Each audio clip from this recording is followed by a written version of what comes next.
So I welcome you to the free English essay session. This is the month of June. This is 1st June today. And इस session को start करने का basically मकसद ये था, as you know very well, कि a lot of aspirants hail from humble backgrounds and most of them fail in English essay paper. So इस paper को कैसे हैंडल किया जाए, इसकी क्या टेक्निकल रिक्वायरमेंट्स हैं, ये सेशन बेसिकली उसके बारे में है. One major thinking behind this idea was that financially academies are charging much on for this paper. So I've just tried to make this very simple and for that matter free for all of you. So 10 से 12 दिन ये हम session classes लेंगे and then you will see a very remarkable change in your overall approach as to how you should be writing an essay. So this is just one contribution on my part. एक हमने अप्रैल में की और अप्रैल में भी इस तरह का सेशन किया and then turnout was much huge. Based on that, I got requests again कि सर इस तरह का सेशन शुरू कर लें. And that's why I registered Zoom and then we are here online. सो ये क्लास रेगुलर होगी, मंडे टू सैटरडे होगी. Sunday you will be given of and कुछ काम आपको दिया जाएगा that you will be actually writing. So we start with the simple things. I hope you all of maybe majority of you already knows me, but in case you don't know, we will start with this sequence: introduction, CSS 2027, essay orientation, why aspirants fail in the light of FPSC report, how to handle essay paper questions and answers. So I would be very brief about my competitive journey of competitive exam. I hail from district Hypermeers. There's a village, Mohammed Yusuf Kaloda. I hail from there. I had early education there in my hometown, and then I went to Cadet College, Ladkana, back in 2008 to 2013, from class 8 to intermediate. Uh, these are some of the pictures of my college journey. फिर उसके बाद I went to government college university Lahore और वहाँ पे मैंने BS honours history में किया from 2013 to 2017 and अल्हम्दुलिल्लाह secured roll of honor in debates as well. And then I started my competitive journey and the competitive journey of my this particular exam during my university.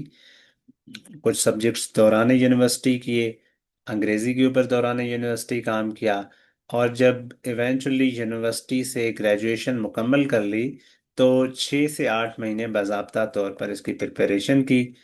2018 and 2019 were the 2 years जिनमें PMS और CSS के जो दोनों exams थे, अल्हम्दुलिल्लाह appeared in both of them. So a total of four of them, qualifying three in a row and failing just one in Islamiyat, and eventually ending up in Police Service of Pakistan CSS 2019. So CSS 2018, unfortunately, I failed in Islamiyat just by 3 marks. As you know, कि man proposes, God indisposes. Retrospectively मैं देखता हूँ कि अगर मैं उसमें select हो भी जाता तो I could have been in a very low ranking group, but it was because of the blessings of almighty Allah के फिर जो दीगर एग्जाम्स थे based on this preparation I qualified PMS in 2018 and then CSS 2019 and again PMS in 2019 qualified.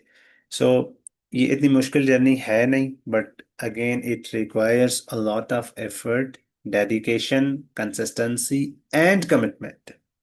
सो आप में से हैं students जो एस्पायरेंट्स जो मेहनत करना चाहते हैं, ये सेशन मैंने इसीलिए शुरू कराया है कि since we all have to go through a process और प्रोसेस में अगर हमें ठीक गाइडलाइन मिल जाए और फ्री में मिल जाए तो इससे तो बेहतर कोई बात हो ही नहीं सकती. सो अब हम अपने सब्जेक्ट मैटर के ऊपर आते हैं। CSS 2017 का जो एसए का एग्जाम है उसकी आपने क्या लाइन ऑफ थिंकिंग रखनी है? From myth to mastery, let's see. To start with, आप सबको पता है कि हर साल सीएसएस के एग्जाम में 40,000 प्लस एस्पायरेंट्स प्रिपरेशन करते हैं।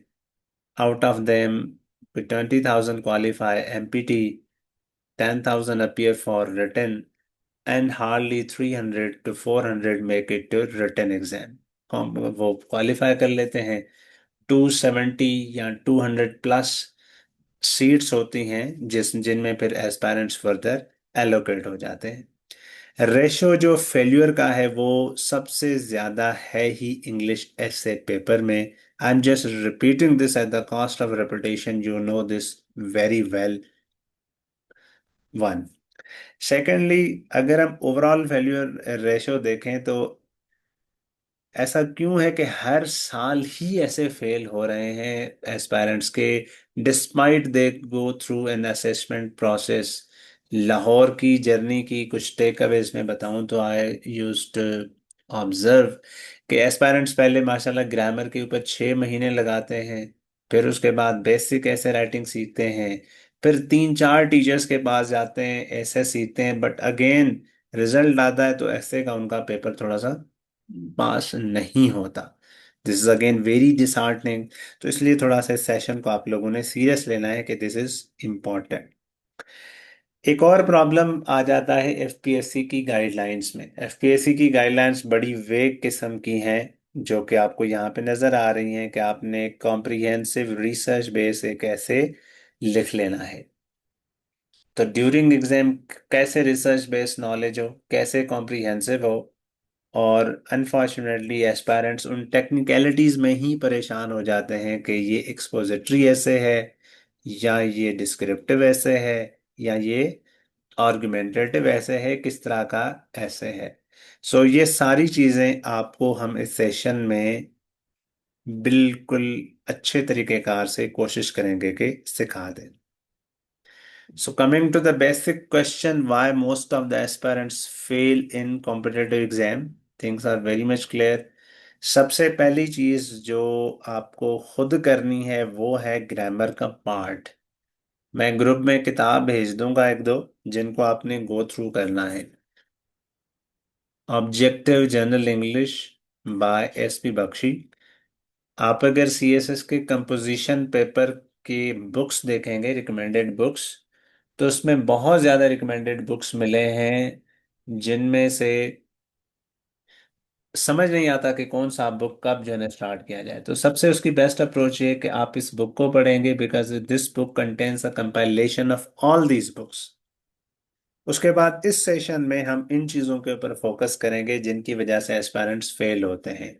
Poor structure of outlines and paragraphs. Different तरह के टॉपिक्स के ऊपर डिफरेंट तरह की आउटलाइंस बनती हैं। Unfortunately majority of the aspirants fail to understand that. Thesis statement लिखना नहीं आता, organisation of thought, logical flow, ये इश्यूज हैं। जब ये हल हो भी जाते हैं तो फिर कंटेंट का सबसे बड़ा मसला है कि सर लिखना तो चाहते हैं, ग्रामर भी ठीक है, लेकिन लिखा नहीं जाता क्योंकि हमारे पास मवाद नहीं है। तो हम एक क्लास उसके ऊपर करेंगे। टाइम मैनेजमेंट इन एसे राइटिंग, इस स्टेज पे क्या हो, और जब आप जनवरी में अपीयर होंगे तब क्या होनी चाहिए। So essay should be written as a legal argument, not as a newspaper column. This is the only way you can qualify English essay paper. अगर आपसे वन वर्ड में पूछा जाए कि जी एसे की बेसिक्स क्या है, क्या चीज़ें आपको पता होनी चाहिए? Number one, grammar. I told you it's your baby, आपने इसको खुद करना है। This session is not design for this. Second, ये कि स्ट्रक्चर होना चाहिए। स्ट्रक्चर में हम बात करते हैं आउटलाइन मेकिंग स्किल्स की। इंट्रोडक्टरी पैराग्राफ कैसे लिखा जाए, बॉडी के पैराग्राफ्स कैसे लिखे जाएं, concluding paragraph, special kind of paragraph, transitional paragraphs, ये किस तरीके से लिखे जाएं। This debate is about structure of essay. Then comes the organisation of essay, then content, and then time management. तो ये सारी चीजें माँ सवाए ग्रामर के हम इस सेशन में सीखेंगे ताकि आप अपने ऐसे के पेपर में बेहतर परफॉर्म कर सकें। Takeaways at the end of the session will be structure beats vocabulary, argument beats information, balance beats emotion, and clarity beats complexity. अब जैसे कि हमने बात कर ली कि ग्रामर इज योर कॉल, आपने इसको खुद ठीक करना है, but there are few takeaways जिनकी वजह से आपने इसको थोड़ा सा बेहतर कर देना है। जिस तरीके का से आपने उसको बेहतर कर लेना है, सबसे पहले तो ये है कि आपका सेंटेंस स्ट्रक्चर ठीक होना चाहिए। This is the basic survival rule. जो किताब मैं सेंड कर रहा हूँ आपको, उसमें ये चीज़ें कैटेगोरिकली दी हुई है। Correct use of parts of speech ना सिर्फ आपको ऐसे के पेपर में हेल्प आउट करेगा, बट कंपोजिशन के पेपर में जो 5 नंबर की करेक्शन पूछी जाती है उसमें भी this is going to help you out. Informal language से आपने अवॉइड करना है, फॉर्मल लैंग्वेज की तरफ आना है, पंक्चुएशन कंट्रोल आपने सीखना है। ये बेसिक टेक अवे हैं कि अगर आप ग्रामर के ऊपर काम करना चाहें, जो कि आप खुद कर सकते हैं, तो आपने इस तरीके कार से कर लेना है। एस्पायरेंट्स एक बहुत बड़ी गलती करते हैं, वो है रिडंडेंसी या रेपिटेशन। वो ये है कि आपके सामने दो सेंटेंसेस हैं, स्ट्रक्चर वाइज आपने उनको जज करना है। Number one, Pakistan has many problems, these problems are very serious problems. अक्सर और बेशतर राइटिंग्स जो मैं असेस करता हूँ, जब भी मुझे फ्री टाइम मिलता है, तो इस तरह की होती है। However, the better form could be Pakistan faces numerous structural challenges, many of which are deeply entrenched. इस तरीके का से आपने ऐसे के पेपर का जो स्ट्रक्चर है ग्रामर के जरिए इंप्रूव कर लेना है। So golden rule is simple. In essay paper, grammar doesn't get you good marks, but bad grammar definitely loses them. As a reader, अगर आप ग्रामेटिकल मिस्टेक्स देखेंगे कि किसी एस्पायरेंट की ज्यादा हैं, तो you would lose interest in its writing. कि बस इसमें मैं क्या पढूं, इस बंदे की तो बेसिक ग्रामर ही ठीक नहीं है।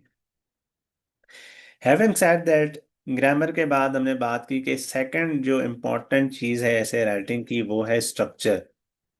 जब हम स्ट्रक्चर की बात करते हैं तो उससे मुराद ये स्लाइड है। यह है कि आपका एक टॉपिक है, for example resurgence of terrorism in Pakistan. Structure की पहली चीज यह है कि there should be an outline. We will dedicate some 5 days on this particular thing and 1 day on thesis statement. फिर आपका जो टोटल ऐसे है, it consist of one introduction, one conclusion and 18 body paragraphs. Overall आपका ऐसे is a combination of a minimum of 16 paragraphs, and at max it is 20 paragraphs। इसके around आपका ऐसे रिवॉल्व कर रहा होता है। So my takeaway is simple: if your structure is clear, your essay will pass. If it is confused, nothing else is going to save you from this। Grammar भी हो गया, स्ट्रक्चर भी हो गया। उसके बाद हम चूंकि ज्यादातर फोकस करेंगे इस पूरे सेशन में स्ट्रक्चर के ऊपर, तो ये जो हम 15 दिन क्लासेस करेंगे, 30 to 35 मिनट्स की मुख्तसर, रेलिवेंट, टू द पॉइंट जो हमारी क्लास होगी, उसमें हमारा गेम प्लान क्या होगा, जस्ट लुक एट दिस। आज था डे 1 ओरिएंटेशन। कल हम जो क्लास में पढ़ेंगे वो है डिक्शन, एक्सप्रेशन ऑफ इंग्लिश ऐसे किस तरह का होना चाहिए। We will talk about that once we are done with that. उसके बाद हम आ जाएंगे डे 3 to 5 के ऊपर। 5 दिन हम सीखेंगे पैराग्राफ राइटिंग स्किल्स। अगर आप स्ट्रक्चर वाली स्लाइड को याद कर रहे हैं, तो उसमें जो 18 बॉडी पैराग्राफ्स हमने देखे हैं, वो किस पैटर्न पे लिखे जाएंगे, उनकी क्या अंडरस्टैंडिंग होगी, this will be about that. फिर हम आएंगे आउटलाइन मेकिंग स्किल्स के ऊपर, जो सबसे इंपॉर्टेंट स्किल है जो आपने सेशन से सीख जानी है। Because we are going to cover not only basic topics, but some of very advanced topics and techniques related to those topics. ताकि आपको एम्पावर किया जाए इंटेलेक्चुअली कि डिफिकल्ट तरह के टॉपिक्स भी आप अच्छे तरीके से हैंडल कर पाए। One day will be dedicated to thesis statement and one to introduction, one to conclusion। कुछ हमारे ऐसे पैराग्राफ्स होते हैं जिनको हम स्पेशल काइंड्स ऑफ पैराग्राफ्स कहते हैं, उनके ऊपर हम बात कर लेंगे। टाइम मैनेजमेंट क्या है, इसको किस तरीके से हैंडल किया जाए, पैनिक इन राइटिंग किस तरीके से अवॉइड किया जाए, we will also talk about that. Once we are done with the structure, organization and time management parts, फिर हम बात करेंगे कि ऐसे के लिए आपने पढ़ना क्या है, how to work on ideas and argumentation. कौन सा कंटेंट आप लोगों ने पढ़ना है, कहाँ से पढ़ना है, कैसे पढ़ना है। And let me be very honest, आप अभी जून के स्टार्ट में खड़े हैं। If you just prepare your essay from this day onward, अगले 15 दिन में आपका स्ट्रक्चर क्लियर हो जाएगा।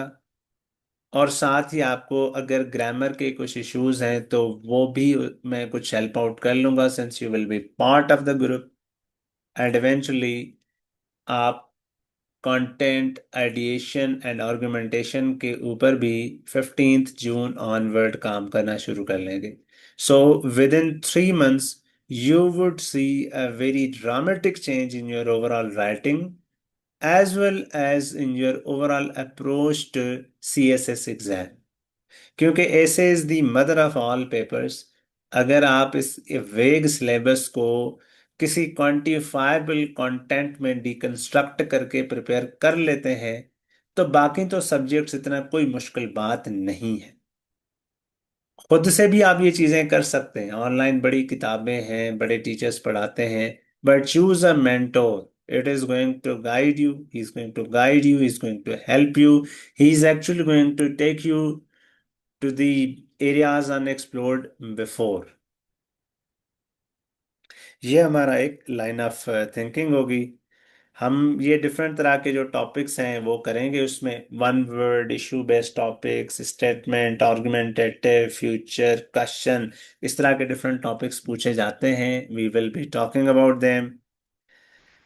स्पेसिफिक अगर टॉपिक्स की बात कर लें तो हम ज़रा इस तरीके कहाँ से चलेंगे, वन वर्ड या इशू बेस्ड जो टॉपिक्स होंगे वो हम ये करेंगे, इनके ऊपर हम एक डिटेल्ड आउटलाइन क्लास में बनाएंगे based on personal experiences and experiences of those who have qualified it.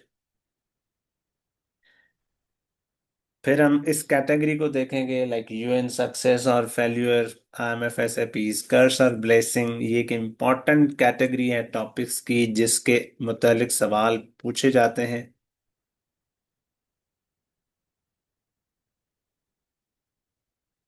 and then and then these topics shown as such, some of the most updated topics that are being asked in recent days,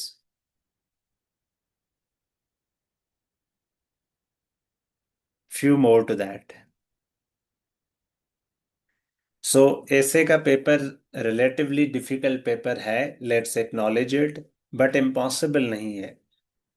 so the only way you can defeat your hard luck is through hard labour.